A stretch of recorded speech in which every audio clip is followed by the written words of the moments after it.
Assalamualaikum warahmatullahi wabarakatuh.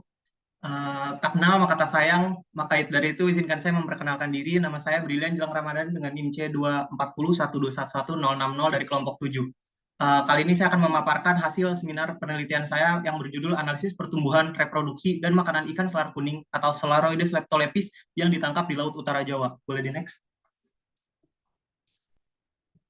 Ada pula hal yang melatar belakangi dilakukannya penelitian saya ini. Yang pertama ialah Indonesia merupakan salah satu negara dengan potensi sumber daya perikanan yang sangat luas yang mencakup perikanan darat dan perikanan laut. Dalam perairan atau perikanan laut, Indonesia mempunyai sebuah sistem yang bernama Wilayah Pengelolaan Perikanan atau WPP. Salah satu WPP-nya adalah WPP 712 yang mencakup Laut Utara Jawa. Laut Utara Jawa sendiri memiliki sumber daya ikan pelagis kecil yang melimpah. Salah satu komoditasnya ialah ikan selar kuning. Ikan selar kuning menjadi komoditas tangkapan utama bagi para nelayan dan dimanfaatkan oleh para masyarakat sekitar sebagai ikan konsumsi. Hal tersebut mengakibatkan terjadinya penangkapan yang dalam frekuensi yang besar oleh para nelayan terhadap ikan selar kuning tersebut. Maka dari itu, tanpa adanya pengelolaan dan kebijakan yang tepat dan baik, dapat mengakibatkan overfishing atau bahkan menurunkan populasi ikan selar kuning di perairan Laut Utara Jawa. Maka dari itu, dilakukannya penelitian ini sebagai sumber informasi atau acuan kajian lebih lanjut untuk menjaga kelestarian ikan selar kuning di perairan Laut Utara Jawa. Boleh di next? Waktu dilakukannya penelitian ini meliputi 11 Februari sampai 15 April 2023. Untuk tempatnya tersendiri terbagi atas dua, yaitu penelitian basah, yaitu dilakukan di Laboratorium Biologi Perikanan, dan untuk analisis data dilakukan di ruangan MSPI. Untuk alat dan bahan dapat dilihat, saya paparkan di layar. Boleh di next. Untuk prosedur kerja meliputi pertumbuhan, reproduksi 1, berikut saya paparkan. Next. Lalu ada reproduksi 2 dan makanan ikan. Berikut saya paparkan di layar. Untuk analisis data pertumbuhan mencakup distribusi frekuensi panjang, hubungan panjang dan bobot, dan faktor kondisi. Berikut rumus ada di layar. Boleh next. Untuk analisis data reproduksi mencakup nisbah kelamin, tingkat kematangan gonad, indeks kematangan gonad, fekunditas, dan diameter telur. Berikut rumus-rumus saya paparkan. Dan untuk analisis data makanan ikan mencakup indeks of preponderance, luas relung tumpak tindih, hubungan volume makanan dengan panjang ikan, panjang usus relatif, dan indeks isi lambung. Untuk rumus bisa saya paparkan layar. Nah, berikut hasil dan pembahasan pertumbuhan dari penelitian yang saya lakukan. Yang pertama adalah distribusi frekuensi panjang. Dari grafik bisa dilihat bahwa selang kelas dengan frekuensi yang paling banyak untuk ikan selar kuning mencakup selang kelas 103 sampai 115 mm.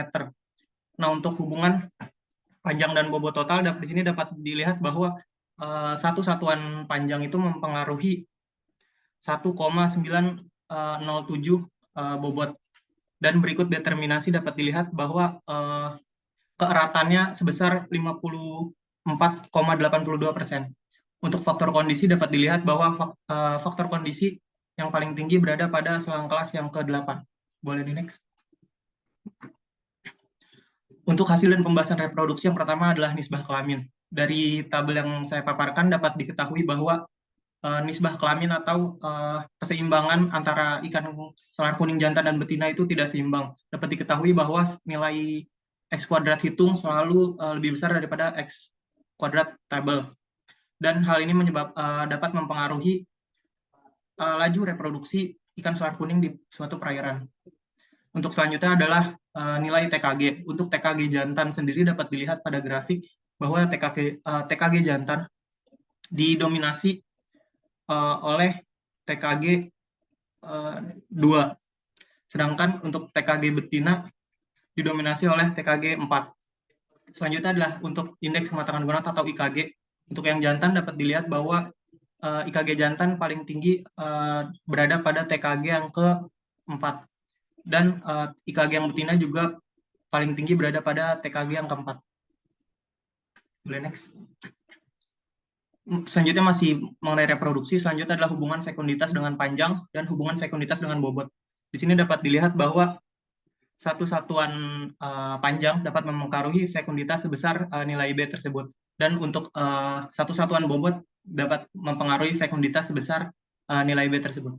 Dan selanjutnya untuk diameter telur dapat dilihat bahwa terdapat dua puncak yang dapat diambil kesimpulan bahwa ikan selar kuning ini merupakan ikan yang bersifat partial spawner atau melakukan pemijahan 2 kali atau mungkin lebih dalam satu periode pemijahan. Untuk selanjutnya adalah hasil dan pembahasan mengenai analisis makanan ikan. Di sini dapat dilihat bahwa index of preponderance ikan jantan, betina, dan total. Untuk ikan jantan didominasi isi lambung dan usus dari ikan selar kuning jantan adalah Pleurosigma. Untuk ikan betina tidak memiliki makanan utama, namun didominasi oleh Nauplius sebesar 33%, dan untuk index of preponderance total didominasi oleh Pleurosigma sebesar 49%. Boleh next.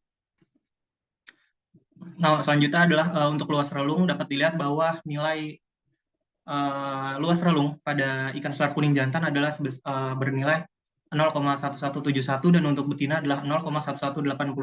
Dan hal ini dapat diketahui bahwa nilai luas relung ikan jantan dan betina sama-sama berada mendekati nilai 0 atau dapat diambil kesimpulan bahwa ikan jantan dan betina ikan selar kuning itu selektif dalam memilih makanan. Nah, selanjutnya adalah tumpang tindih memiliki nilai yang 0,0920 yaitu mendekati 0 atau dapat diketahui bahwa nilai tingkat kompetisi antara ikan jantan dan betina ini tergolong rendah. Selanjutnya adalah untuk panjang usus relatif. Di sini dapat dilihat bahwa panjang usus relatifnya itu di bawah 1 atau ikan selar kuning ini merupakan ikan karnivora. Dan selanjutnya adalah hubungan volume makanan dan panjang tubuh ikan. Di sini dapat dilihat. Boleh di next. Untuk kesimpulan sendiri, yang pertama adalah ikan selar kuning atau Selaroides leptolepis yang ditangkap di Laut Utara Jawa ini memiliki nisbah kelamin yang tidak seimbang. Untuk distribusi frekuensi panjang tertinggi itu pada selang kelas 103 sampai 115 mm dan memiliki pola pertumbuhan yang alometrik positif. Tingkat kematangan gonad tertinggi pada jantan adalah TKG 2 dan betina pada TKG 4. Pola pemijahan ikan selar kuning ini merupakan partial spawner atau pemijahannya dilakukan 2 kali atau bahkan lebih dalam satu periode pemijahan. Dan ikan selar kuning ini cenderung bersifat karnivora dalam memakan makanannya. Ikan selar kuning termasuk selektif dalam memilih makanan dan juga memiliki tingkat kompetisi yang rendah antara jantan dan betina. Untuk saran itu ialah diperlukan adanya kajian lebih mendalam mengenai aspek biologi perikanan ikan selar kuning atau Selaroides leptolepis yang ditangkap di Laut Utara Jawa guna menghasilkan sumber informasi serta acuan sebagai dasar ditetapkannya kebijakan agar meminimalisir terjadinya overfishing dan menjaga kelestarian ikan selar kuning di perairan tersebut. Mungkin sekian seminar hasil yang dapat saya paparkan. Kurangnya mohon dimaafkan. Assalamualaikum warahmatullahi wabarakatuh. Waalaikumsalam warahmatullahi wabarakatuh.